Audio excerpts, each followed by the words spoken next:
Please consider supporting Black Women United YEG for the protection and advancement of black women and girls in Alberta. You can learn more about them at bwunited.ca. They are always looking for donations and volunteers. So please, again, support Black Women United YEG for the protection and advancement of black women and girls in Alberta.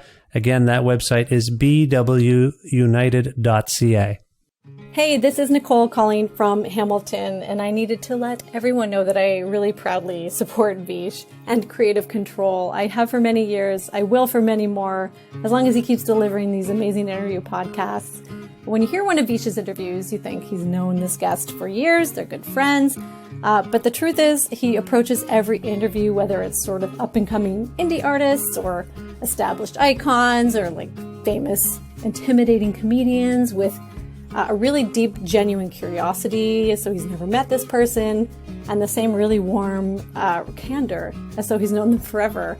I think it really lends to a great chat, no matter who he's talking to, and for that reason, I think you should throw Vish, $1 a month?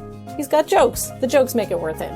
Support Creative Control on Patreon. To make your flexible monthly donation to Creative Control, please visit patreon.com/Creative Control today. I'm Vish's wife, and remember, when you name a dog Janet or Timothy, you are dragging humanity down just a little bit.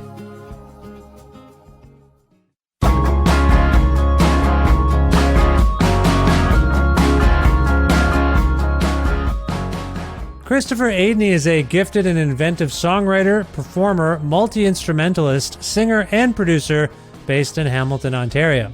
An active public force since the year 2000, Aidney is best known by his stage and performing name, Wax Mannequin, and has brought a unique amalgam of theatricality and tranquility to his inspired live performances and eclectic discography, which skews towards impassioned folk and rock music with a wondrous pop song sensibility.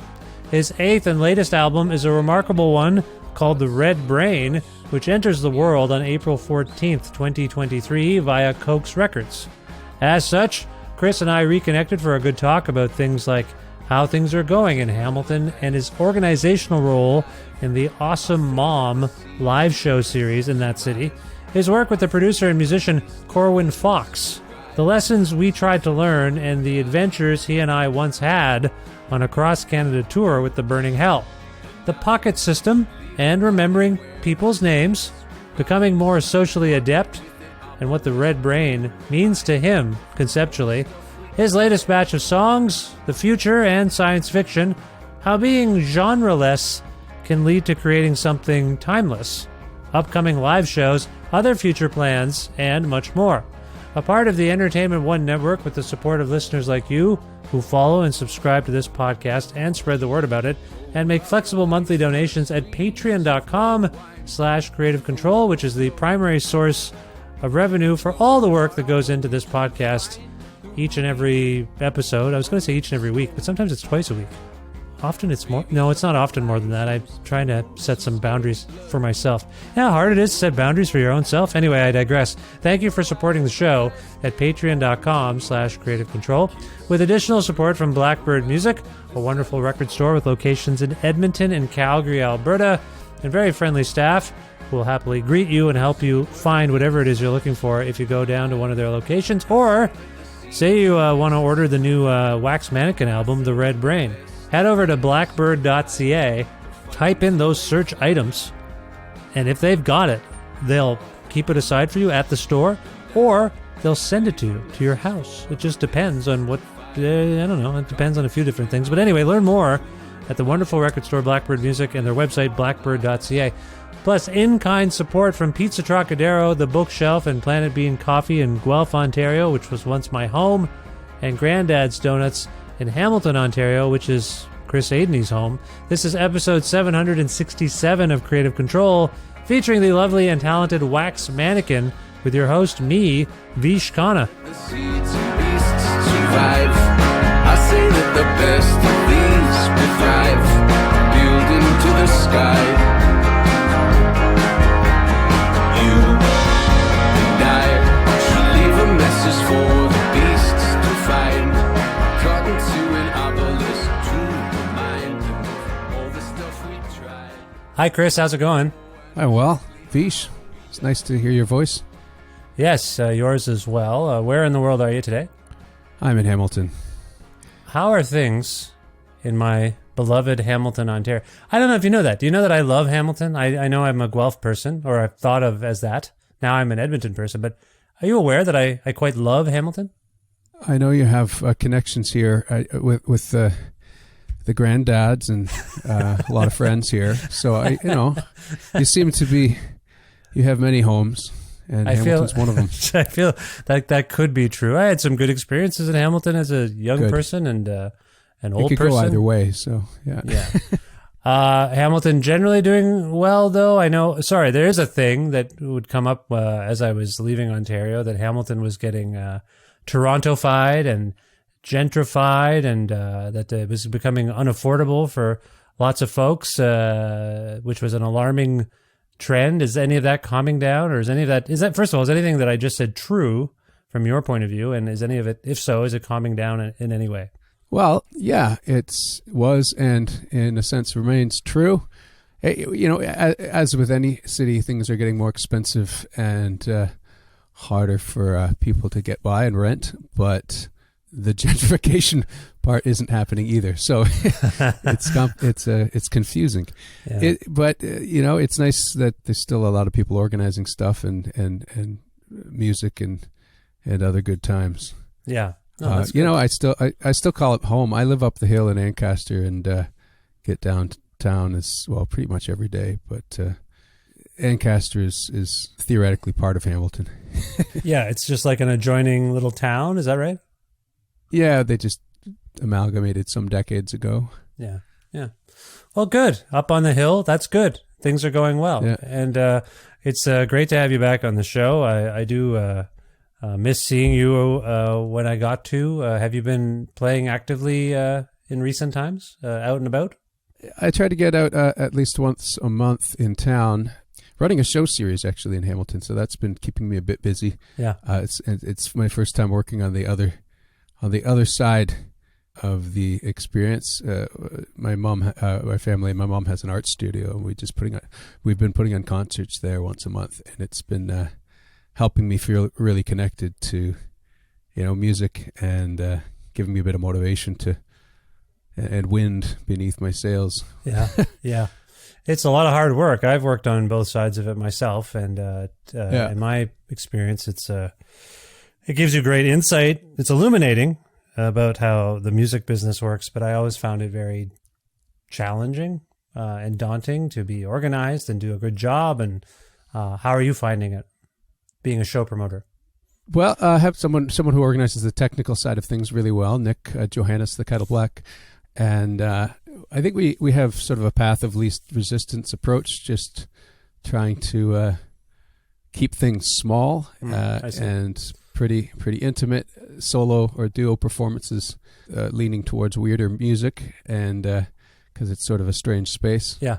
So, and people come as they will if they're interested in that sort of thing. So I've been having, I haven't felt the stress. It's just been a lot of fun to curate this and just imagine, what we can do with it in the months to come. I always, I will admit to you, beyond the sort of the amount of work you have to do, and in some cases the financial risk, I will admit, when people didn't show up after all that work, I was disappointed, but I think I was also a little ego bruised of just like, no one really knows all the work that goes into it. You might see a flyer as you're walking down the street, or you're in an establishment and you see all these event flyers, and maybe you don't think twice about all the work that's going into these things. But being on the other side and realizing, like, man, I don't think I could have done anything differently. I used the internet, I posted, I emailed, I made a Facebook thing, I did, and people still in the town, like 10 people showed up. 10 amazing people, by the way. 10 incredible,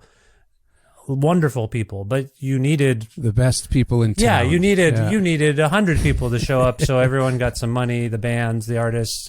You got your poster. For me, I never took a cut. I just wanted to get the money back that I put into it, the posters and the promotion. If I paid for an ad, but when that didn't happen, you're like, I don't know. You're young. You're young at this job. It sounds like. But have you had those moments where you're like, man, what the What's wrong with everyone? Because that's where then you start to resent your community. Sorry, this is a bit of a rant. I'm sorry. But I started to get like, why am I doing this? Like, if no one's interested, why am I? But I just would keep doing it until eventually I'm like, can't do it anymore. Have you had any of these feelings that I've just conveyed? Well, we're getting to the heart of it. Those are familiar feelings from years of touring and trying to put on the kind of look at me concerts that I enjoy so much. Yeah.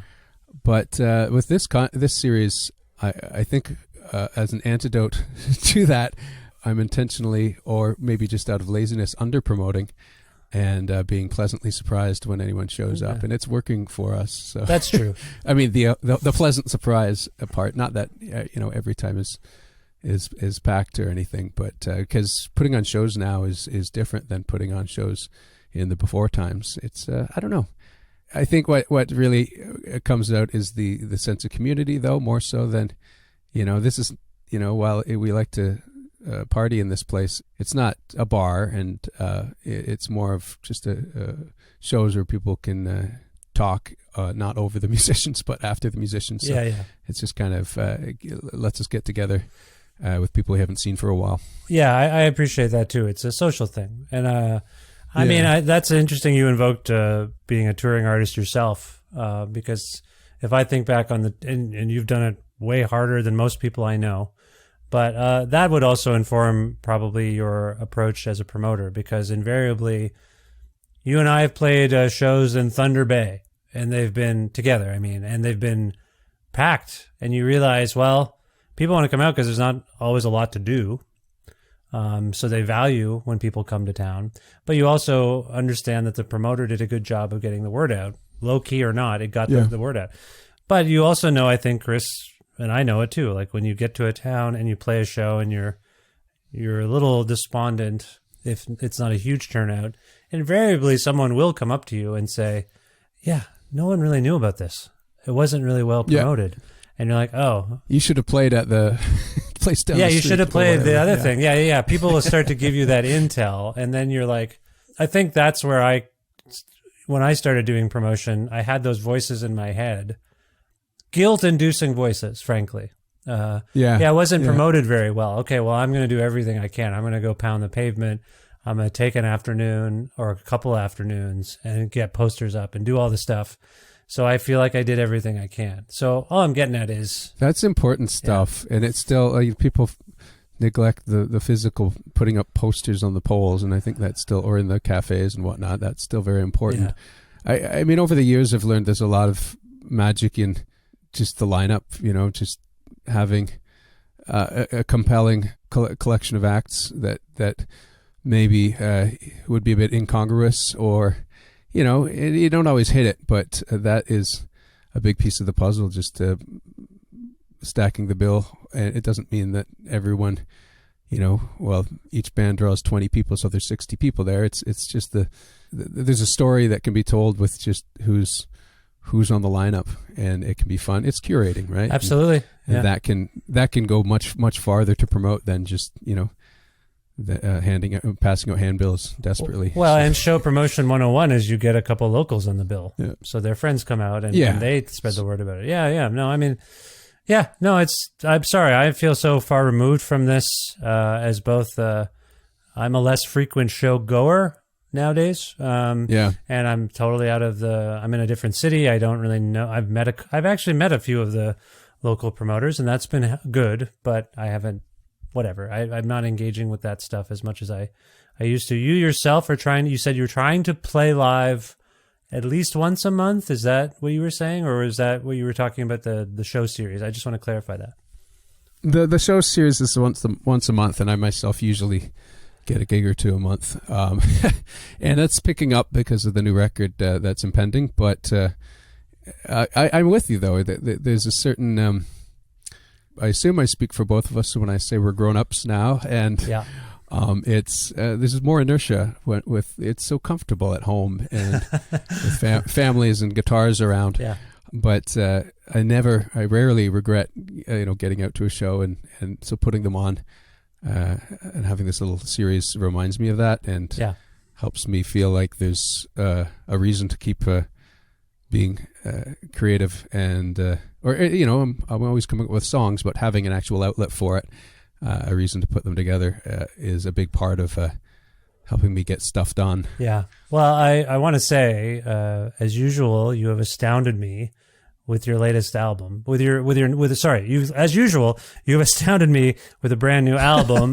This one in particular, I'm very impressed with. I was commenting to my wife today as I was making my family breakfast. We had your record on, and I'm just like, just the hooks. I mean, Chris, your talent with just choruses and things that get in my head. I'm sure I'm not the only one of your fans who thinks this way.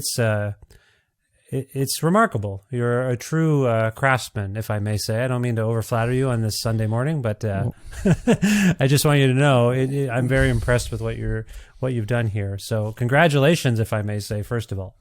Holy moly! Thank you so much, Vish. Really glad the record's landing with you. Yeah. It was a long haul and. A lot of long distance fun to make. We did, of course, we started it pre-pandemic and finished it over the course of it. So a lot of files back and forth, and the odd fly out while there was a lull and we could get on planes. And all things considered, I mean, it took a very different path than what I'd expected. We kind of imagined us all spending a couple weeks together at Hidden Well out in Cumberland with Corwin Fox.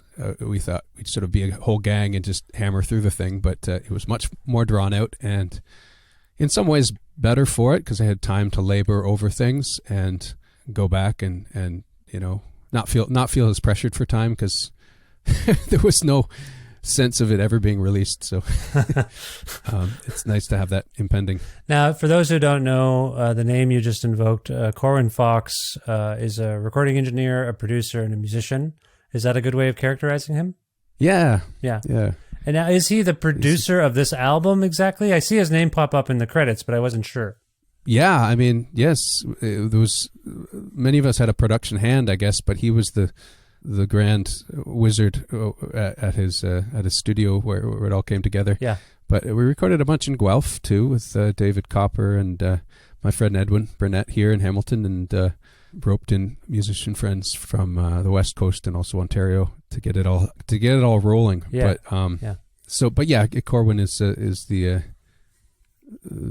main engineer and producer behind it. Yeah. So for those who are hearing what Chris was saying a few moments ago, Cumberland, British Columbia, and Chris is in Hamilton, Ontario, geographically very, very far apart. But you've had a pretty long working relationship with Corwin. I will say a couple things. I went to see on a rare night out. My son and I actually went to go see a fella named Andy Schaff play in Edmonton. And after the show, my son was very excited because when we went to get the tickets at the box office, before the show, my son was very excited because when we went to get the tickets at the box office, the person said, "And these are your backstage passes." And I will tell you, from years of whatever, I'm like, oh no, backstage passes. I'm both honored and flattered, but also like, oh no, I really don't like bothering people after they've played a show. I just want them to be, have their own time. But we were invited, so my son, of course, was like, oh my god, backstage passes. What does that mean? What are we gonna? I mean, it means we have to keep you up later than I wanted to. Okay, that's what it means. So ideally, you'd be in bed by the time we're going to be backstage, but we'll figure it out. They play the show. It's wonderful. We go backstage. I run into one of Andy's bandmates, Colin.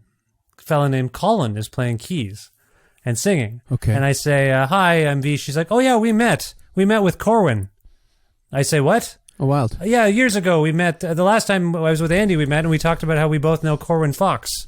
And I think we actually met with Corwin when maybe they played Hillside or something in Guelph. I'm like, oh no, I'm sorry, I blanked completely. Now, by the way, everyone, this guy's like 6'4". If I remember any lanky white dude, it should be Colin. So I feel bad about myself. I'm like, oh, well, how rude. Anyway, then I'm like, oh, Corwin, that's great. And I says to Colin, which is germane to this conversation, actually, I made a little recording with Corwin once with Wax Mannequin and The Burning Hell. We went to his house and we made what ended up being a 7-inch single. He's like, oh, yeah, right. Yeah, we talked about that. I'm like, right. I'm sorry. Sorry, Colin. You were very memorable as a person, but for me, I don't know what happened to me. Anyway, sorry. That was a long way of saying I've had all these Corwin connections of late. And he's a lovely fellow. and yeah, has a home studio. Is that right, Chris? Yeah, it's more of like it's like a gymnasium, but where his kids do trapeze, and he has a recording studio. So it's got a varied array of noise making and acrobatic devices. But yeah, it's really really special place, really conducive to finishing each other's sentences musically. Is this the same place we would have? Corwin's that kind of cat. Is it the same house we would have? No, it's a different place. Okay. Yeah, I think they've had one or two places since then, but this is Corwin and Kirsten's permanent residence, and it's a bit of a hub for all things music on that island, I think. Right. Nice. Yeah, and you know him from just what? How did you first encounter Corwin, by the way? Well, my friend Edwin here, who's working away beside me, passed on an old cassette of one of my live concerts that he recorded in 2000 or something, and then to a friend who then called me and on the phone, and I was going by the name Arcade. Then he said, "Is this Arcade?" And I said, "Why, yes." And he invited me to play a show in Ottawa, which was far away when you're 20. And I agreed because I had relatives who lived up in Ottawa, so I made the road trip, and we played a wonderful little show at, what was that venue called? The Whipping Post? Whipping Post. I think it still runs as a venue under a different name in Ottawa. But his band, Big Fish Eat Little Fish, that contained a lot of people who are still making music to this day. Really dazzling prog folk band with Geordie, Geordie Walker, right? Yeah. Geordie. Yeah. And Richard Ritchie from Arcade Fire, and who else was in Big Fish? Dean Watson, who still has a studio in Ottawa. So a lot of lifers I met that night, and people I remained friends with off and on. And Corwin and I hit it off because we like the same type of music and similar senses of humor. So we've collaborated on and off ever since. Nice. That's lovely. Now, the record is called The Red Brain.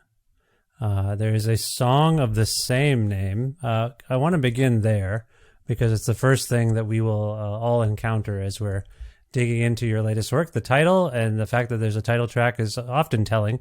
And I'm picking up on some themes on the record that make me wonder about how we're all thinking about things and processing things. And I couldn't help but wonder if all of this was connected to this notion of the red brain. But perhaps I'm overthinking this. As you do when you're thinking about a brain, what does the red brain connote for you?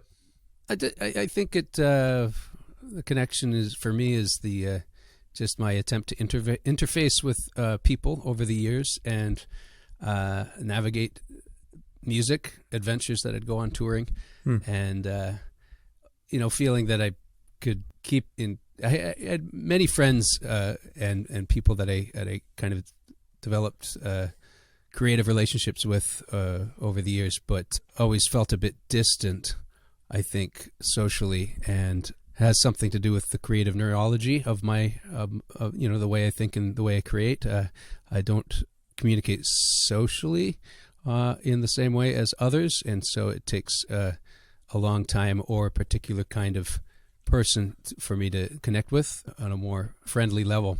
Anyways, it's a big ask. I can't really explain some of the themes behind the record, but it certainly has to do with the way my mind tries to function in this world.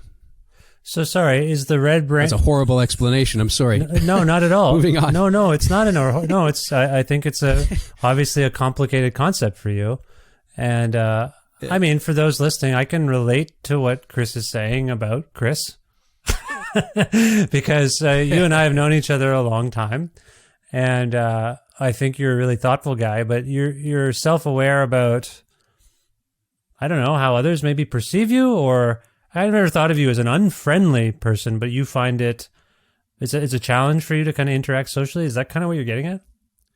Yeah, I think so. I'm quite forgetful and messy. And when you told that story about meeting someone for the first time that you'd probably met a few times before, it's pretty familiar to anyone who travels and does music. And that's just part of life, but that really gets under my skin when I, meet someone and feel like I should know them already and find out that I do, and can't remember their name, and I'm hard pressed to remember some ridiculous adventure we'd gone on together, like hopping from one train car to the next and in Cranbrook, British Columbia or something, and I think, oh yeah, you were that guy. And it's there were a good 15 years there where I was traveling and getting debauched, and it's not that I have no memory of that time, but it's now that my life is more regimented, more structured, I feel much more together as a person. And while the time is passing very quickly, I find in a sedentary life, and it's a little bit harder to carve out needed time for my creative roles. I'm much happier, much more grounded as a self, I think. So, being wayward for a good chunk of my life was really appealing and addicting. Mm-hmm. And I'm not saying I won't end up back there at some point, but I see the value in trying to carve a steady, stable life and self. It helps me keep track of my wallet and keys. Which you would misplace often when we were on tour. I remember that. Do you remember that?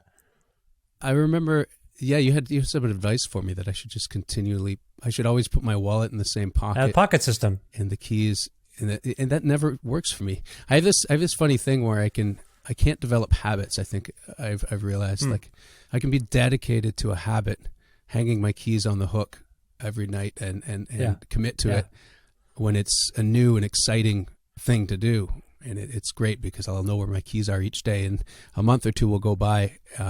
It's kind of the opposite with me. When they say if you stick with something for a month, it becomes a habit. I think I can immediately develop habits, and after a month I get bored of it, of the habit, and then I lose my keys again. Yeah. So in traveling around the country, from moving from town to town, it just sort of exacerbates that problem.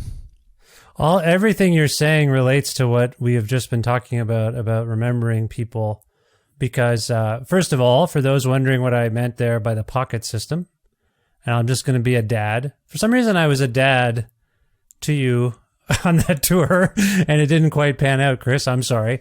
The pocket system for me is simply... Well, I didn't mean... We're the same age. I'm not really your father. No, well, I just mean I was like, why don't you just come up with a system where you always have it? My thing is, I put my wallet, and for all the thieves and pickpockets out there listening right now who encounter me in real life, I tend to keep my wallet on my left side of my body in whatever pocket I have, and my keys on the right side. And if they're not there, I know something has gone wrong. That's just a system I've developed. And then it's not that it's fail-safe. Sometimes I'm like, oh shit, where's my wallet? Oh, right, I took it out of my jacket and brought it to the computer to buy something or whatever, pay for a bill, and then I forgot to put it back. And then I figured it out. It's not a big deal. That's the one thing, and I didn't mean to dwell on it. But when Colin says, yeah, we met before, and when you say, Chris, I feel badly when I don't remember someone I went on an adventure with, here's what I was going to say about that. When you're at a festival, a music festival, and you meet someone, I think it's generally understood. Because Colin's reaction, by the way, was, yeah, it's okay, I understand.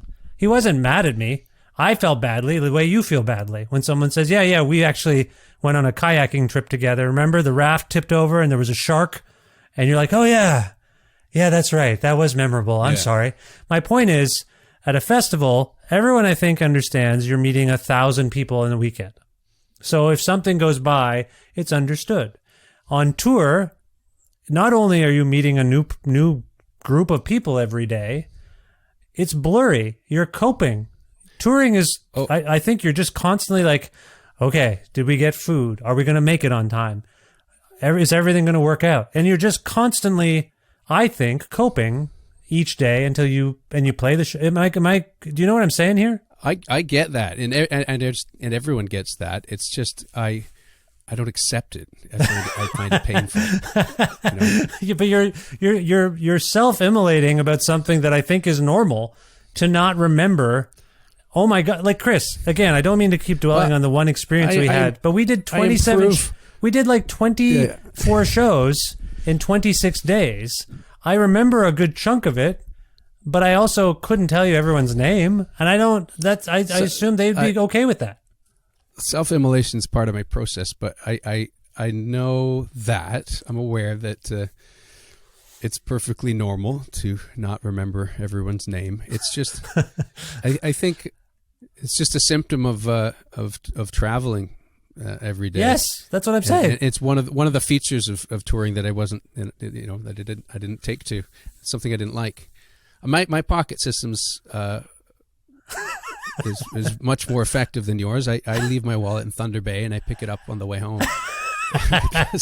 No. They're very trustworthy. You there. leave your wallet in the venue, and then when we discover in the morning you don't have it, we have to wake up the promoter and the club owner. I leave it on the stage. No. I call them from Vancouver and say, I think I left my wallet. You remember these things. It's not like the Foundry. Yeah, you remember. Like, yeah, we found it in the back. Matthias, our colleague on that same tour, which I didn't plan to dwell on too much, but it was meaningful to me. I will tell you that, because I didn't do too many that's the only cross-Canada touring I've done. Most of the touring I did was in the States, to be honest, when I was more an active musician. But my point is, Matthias's naming system, by the way, do you remember that? Where he said, I'll just tell you in case you don't remember, but he would say, if you meet someone and they say, hi, I'm Frank, you mentally imprint Frank on Frank's forehead. And then you say his name. Do you do that? Have you? You say his name 3 times. Hey, Frank. Nice to meet you, Frank. Frank, I'm just going to go to the bathroom. You just keep saying the name for the rest of as much as you can to yourself and to them. And then ideally you retain it. I've never really employed this. Did that strategy work for you? Did you pick that up from Matthias? No, I never. Do I have Chris I think, across my forehead? No, well, I know, but I don't. When I meet someone and I forget their name, that's when I remember Matthias' system. Like 5 minutes later, when I forget their name, I'm like, shit. Oh, I should have used Matthias. I should have tattooed their name on their forehead mentally, and then this would be fine. Anyway, there were a lot of memory mnemonic sort of advices given to each other on that trip, and I remember it well. Back to what I was getting at, though, and I appreciate that you feel self-conscious about your explanation. The red brain as a concept, is that something you invented? Is that drawn from science? Like, I've never heard this expression, the red brain.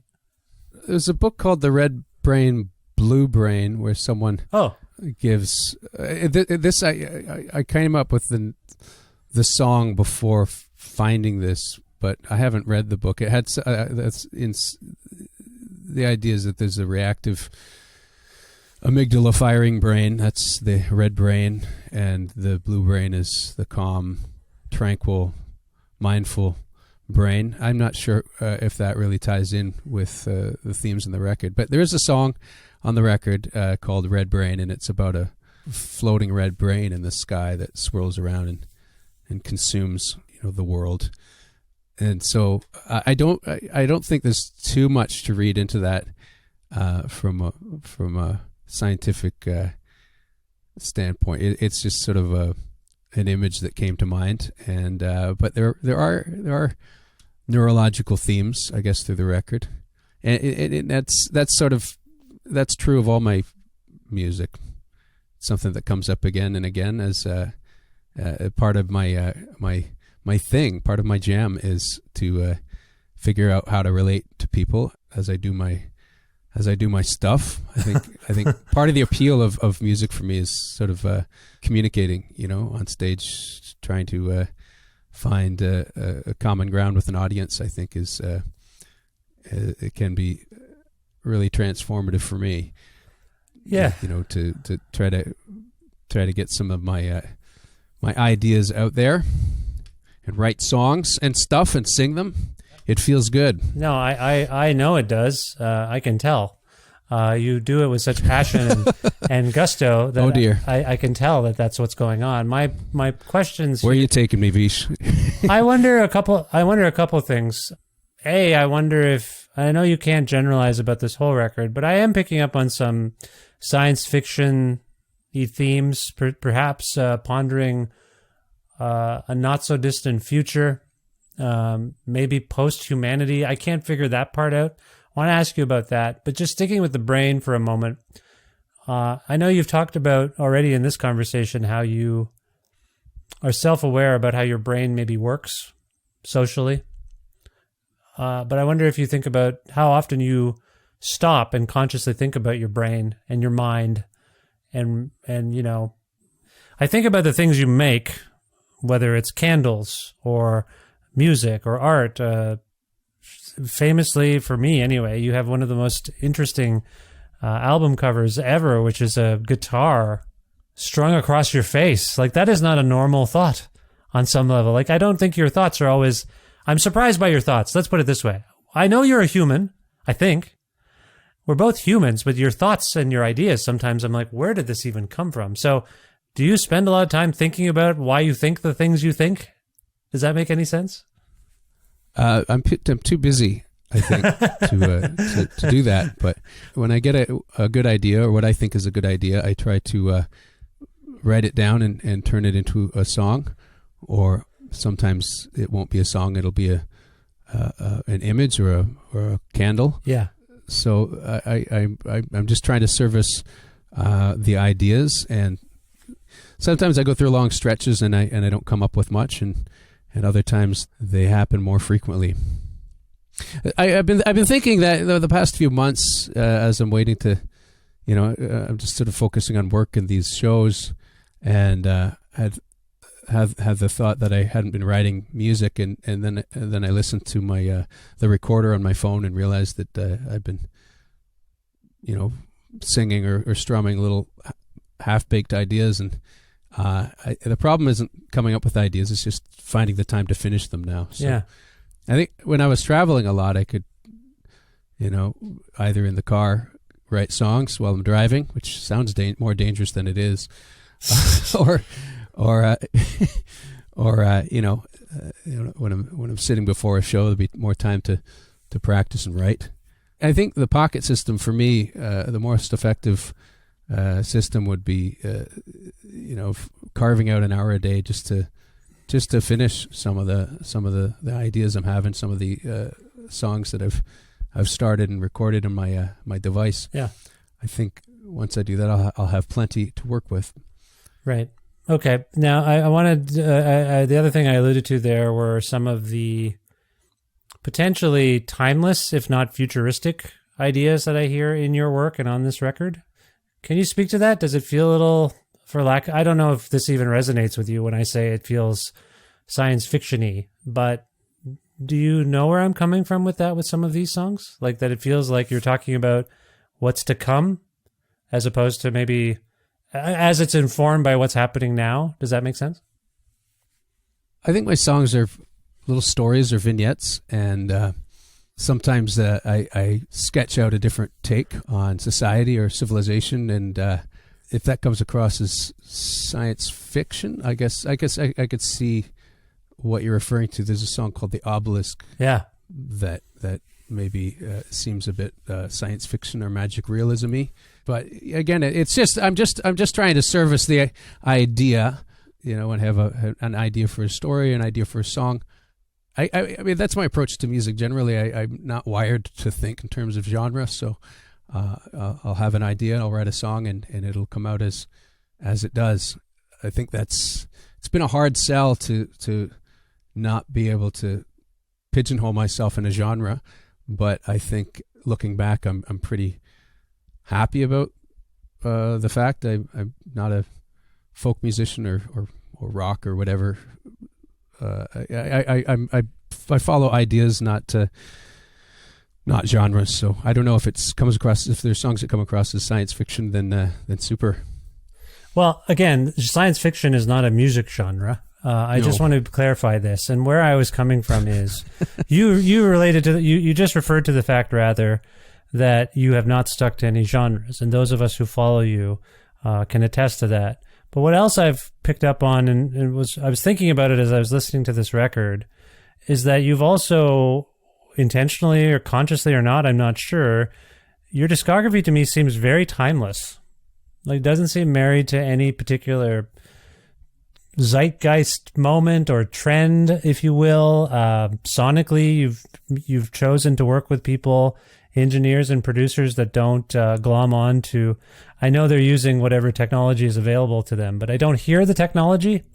And then I think about how you're writing about songs. You mentioned the Obelisk. There's also a song here called This Is Not the Worst It Gets. And when I think about what you're singing about there is a kind of temporal placement of like, yeah, we're now, but I can tell you coming up, this isn't even as bad as it's going to be. My wife was like, she likes your record a lot, but she's like, it's kind of bleak. I'm like, I don't know if it is. I can't tell. I think it's realistic. And so, sorry, there's a lot swimming around in what I'm trying to say, but I think of that line in two ways.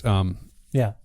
That, the stuff out there can get much worse, but it's also a song about depression, and in sort of in a depressive cycle, when one's coming out the other side, it still sucks, but part of you knows that it's getting better, that you're out of the pit, It's like a yearly cycle, or you're approaching spring or whatnot. It's time, though. Everything you're saying right now has to do with our relationship to time.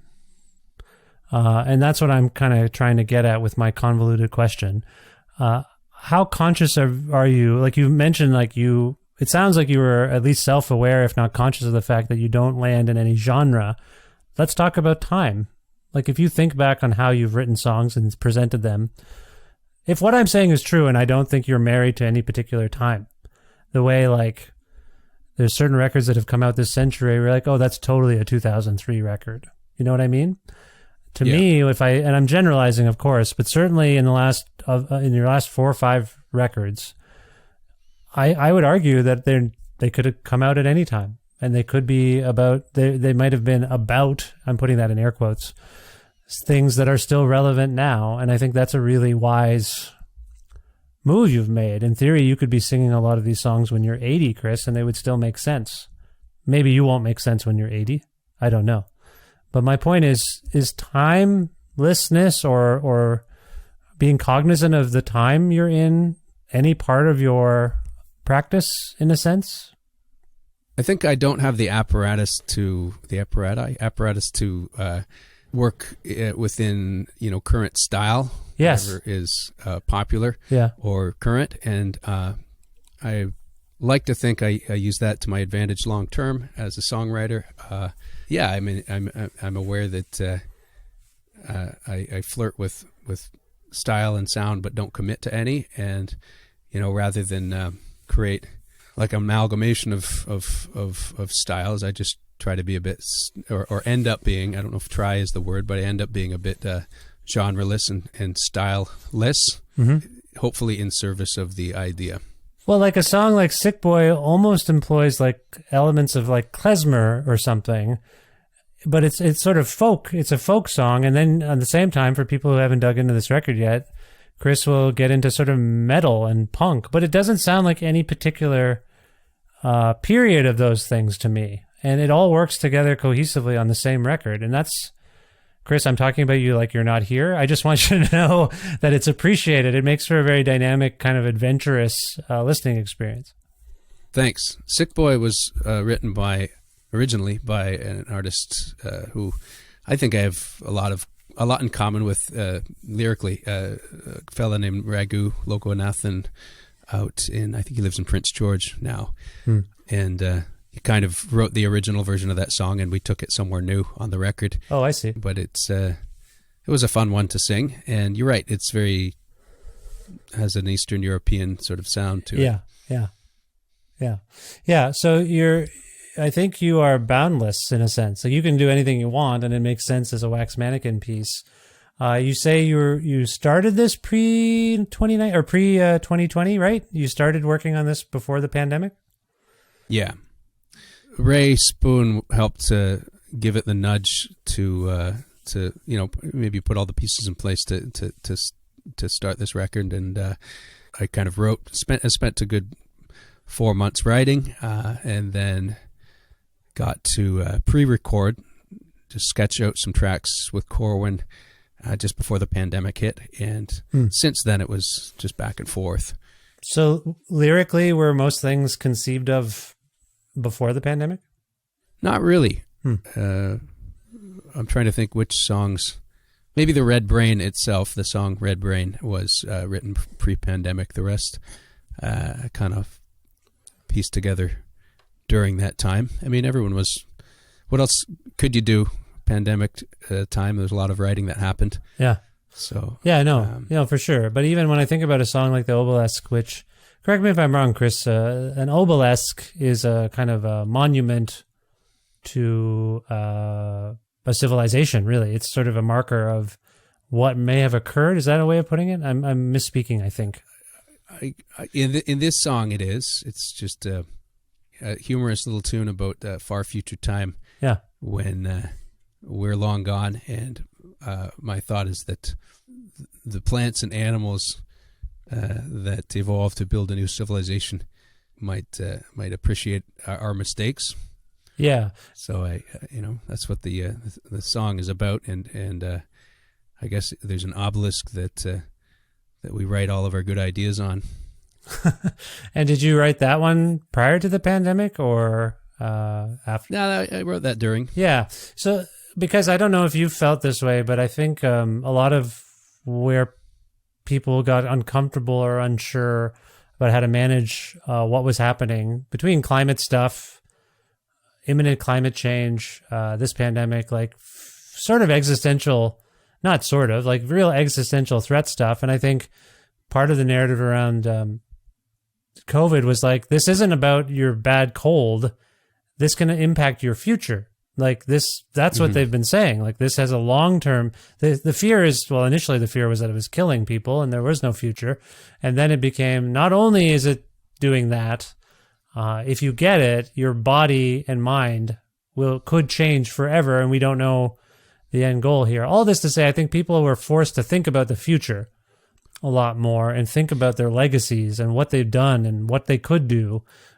Given everything that... And also the impact to society. I mean, when something like that happens, the cards are reshuffled, and I don't think the way the hands have been redealt is particularly equitable. And I think, but we had growing awareness of that during lockdown. That there should maybe there shouldn't be these record profits during this time, and that we might have sort of an economic or societal bill to pay when we come back.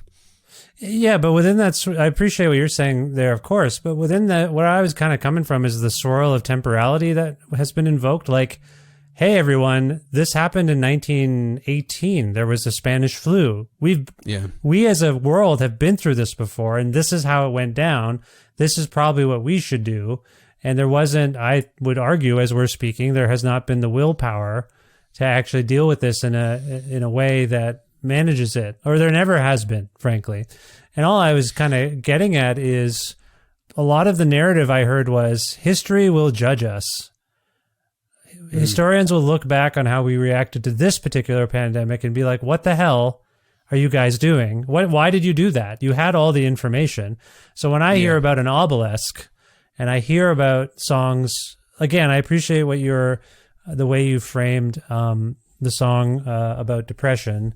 This is not the worst it gets. Sorry if I'm latching onto something that you weren't thinking of or maybe you view as incorrect, but I just pick up on this timeline exploration that is throughout this record of just thinking about where we are now, where we've been, and where we're going.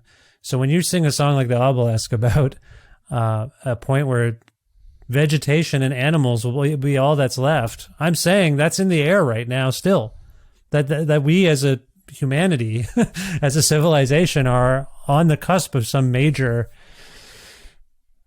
extinction level kind of thinking at this point. You know what I'm getting at? Like every couple of weeks, like, hey, more water has melted the ice shelves are melting. Like that's not something we can fight. Or there's no water, and the air is poisoned. The air and the water, which we need, is really a factor. Sorry, I don't mean to get depressing, and I don't think this is coming up on your record, but not at all. I'm just saying, like, and I know that you brought up the fact that you're not a folk musician, but I think of folk as being more than just a kind of singer-songwriter style of music. It is a tradition of passing down ideas and talking about the present in the context of the past to inform where we're going. And I feel like you're doing that. Like, I don't think you're a folk musician, but I think that's where your songs are going to outlast. Your songs, Chris, if at this rate, are going to be with those animals and those seeds. Maybe more than other artists' songs is what I'm getting at. You've done something timeless. I didn't mean to review... It's a strange time to try to put out music in the face of everything you just described. Yeah. And, trying to call oneself a musician and a performer or a touring artist or any of that is... it seems very outdated. I'm ready to be outdated, but in the face of that, to try to imagine putting out a record and promoting it and touring it and putting up posters, is there's a double think that has to happen. It's a hard sell, but I'm still having fun with it, and so that's important. To pick up on my wife's interpretation of the red brain, let me ask you a blunt question: Are you feeling hopeful? For those who don't know, Chris, you're not just an artist. You're a teacher. You're a parent. If I may over-romanticize those vocational things, or rather those parts of your life, being a parent feels like a vocation, but it isn't technically.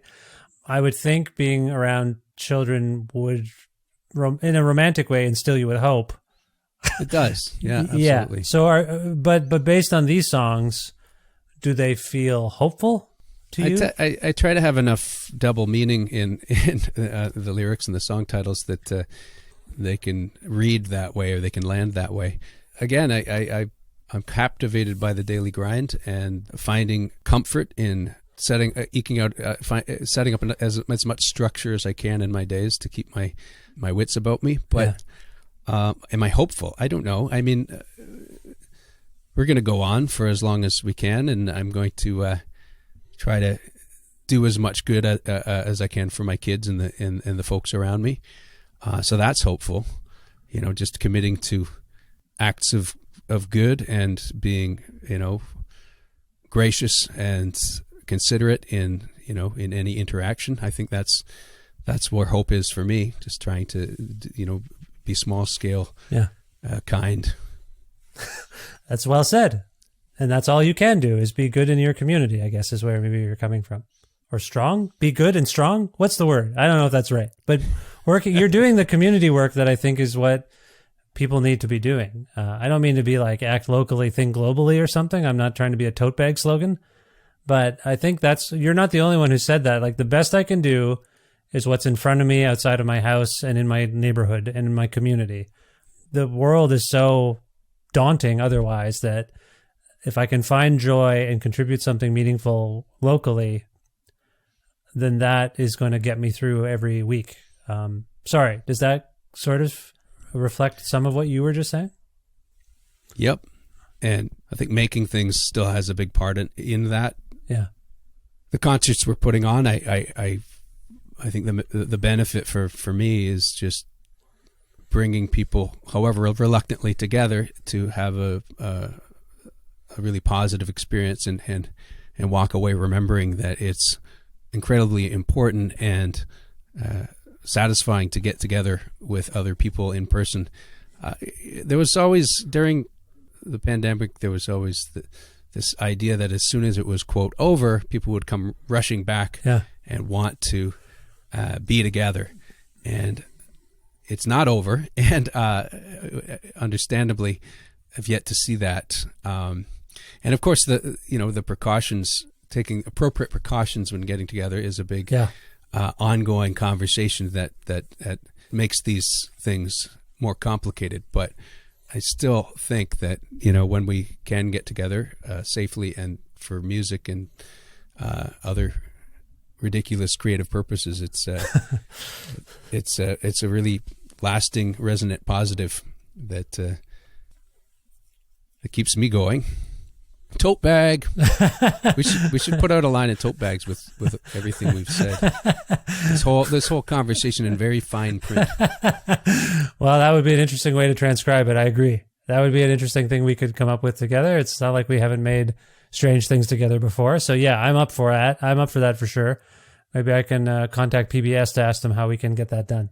They are the Must be a kings and queens. Must be a grant. Yeah, it must be a tote bag grant. Yeah, I'll figure that out. Yeah. Chris, I thank you for this conversation. I want to give you an opportunity to tell people a couple of things. One, what's next for you? Are you working on new stuff, or do you have dates upcoming that you want to tell us about in terms of touring?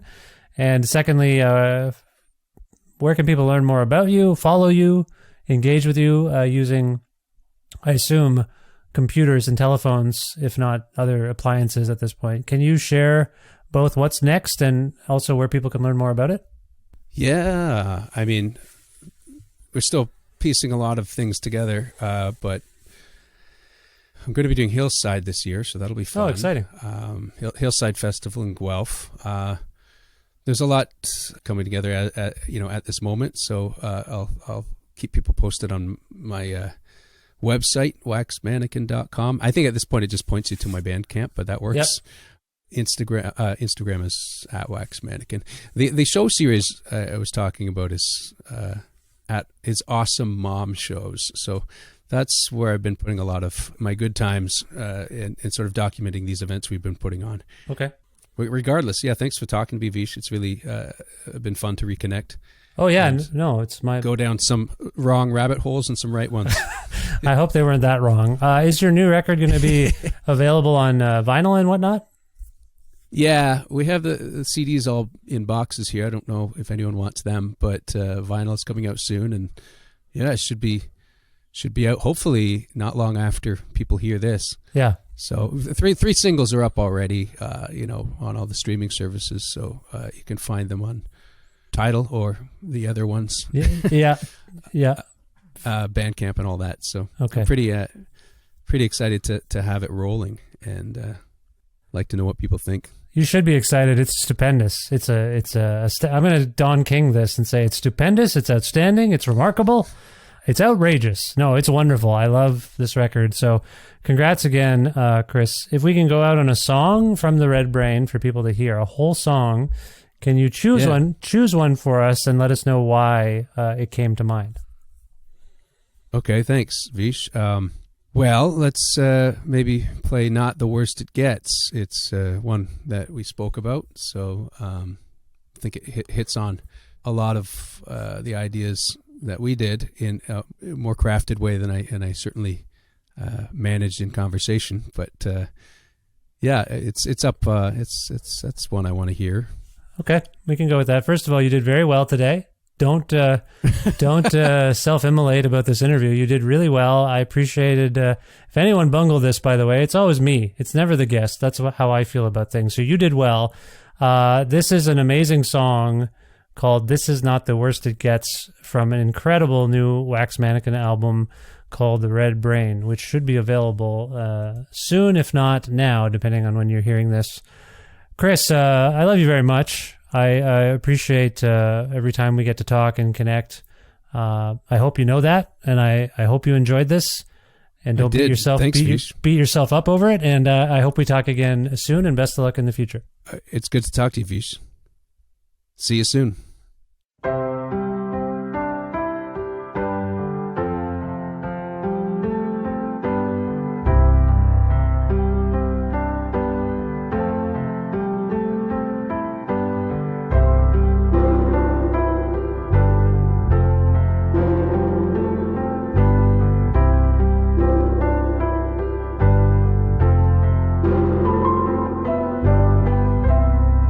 This is not the worst it gets. This is not the worst it gets. Not the worst it gets. The Yukon sun rose up a bit on an icy copper track. It already seems about to set, but at least you got a look. Just hang on that. I'd hang on that.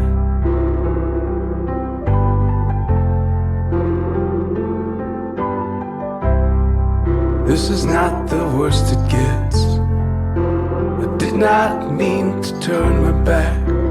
Not the worst it gets. scrambled up an icy track, determined to be fine. Never noticed there were other ones, wouldn't make it back in time. They'll be alright. Maybe they'll be alright.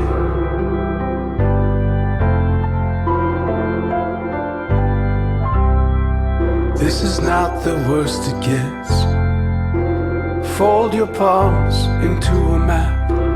Not the worst it gets. Found the key beneath the mat. Same old house strewn with trash. The power's out, the wood is ash. You can pass out on my couch.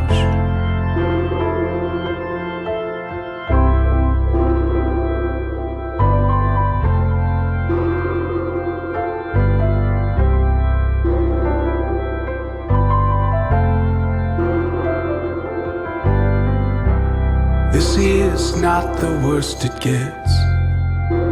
Blocked the door, secured the latch. Not the worst it gets. You can hear the howls and fingers scratch.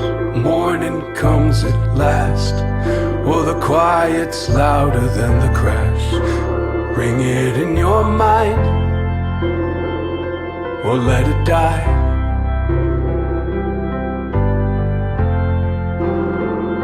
Just let it die.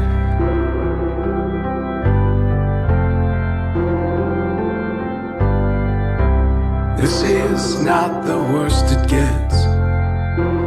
Follow where your money went. Not the worst it gets. Is it buried deep or gone and spent on the guilty days in bed? On the pills and all that cognac, all the borrowed stuff you wrecked. You'll give it back. I'd give it back.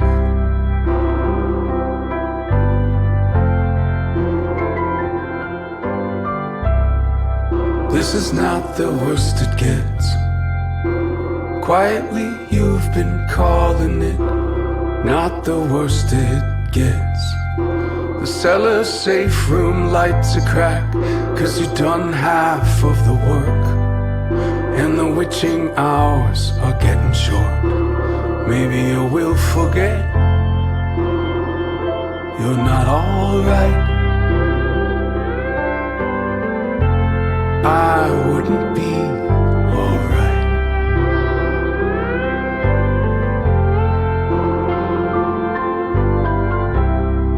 This is not the worst it gets. An understated jubilance. Not the worst it gets. Some long forgiven moral debt. A white moon circles round. An implied or imagined sound echoes every form. Notice this.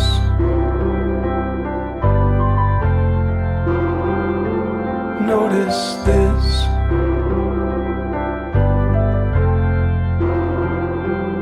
Notice this.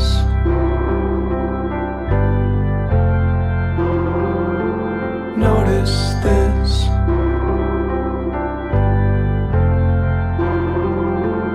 Notice this. Notice this. Notice this.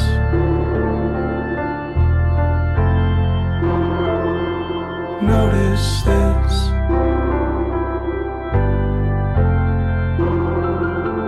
Notice this.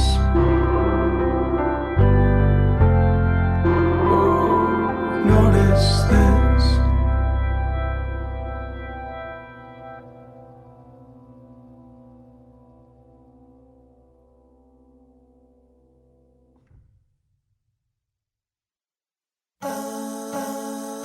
It's always nice to have my old friend Chris from Wax Mannequin on the show and just chat generally. We don't catch up enough. So, Chris, thanks for being on the show to talk about The Red Brain by Wax Mannequin. It was really fun. And for everyone else, this is the 760 7th episode of Creative Control. Is that correct?